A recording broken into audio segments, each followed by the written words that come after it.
టాటాకి భారతరత్న ఇవ్వాలని AP assembly deputy speaker Raghurama Krishna Raju ఆకాంక్షించారు.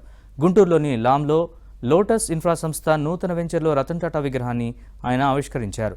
రతన్ టాటా కేవలం పారిశ్రామికవేత్త మాత్రమే కాదు, గొప్ప మానవతావాది అన్నారు.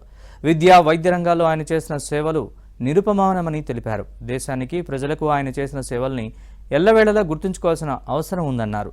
రతన్ టాటాకు భారతరత్న ఇవ్వాలని 4 ఏళ్ల క్రితమే ప్రధానికి లేఖ రాసినట్లు రఘురామకృష్ణరాజు చెప్పారు.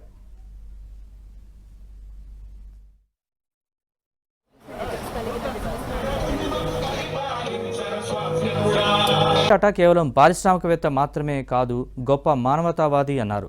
విద్య, వైద్య రంగాల్లో ఆయన చేసిన సేవలు నిరుపమానమని తెలిపారు. దేశానికి, ప్రజలకు ఆయన చేసిన సేవల్ని ఎల్లవేళలా గుర్తుంచుకోవాల్సిన అవసరం ఉందన్నారు.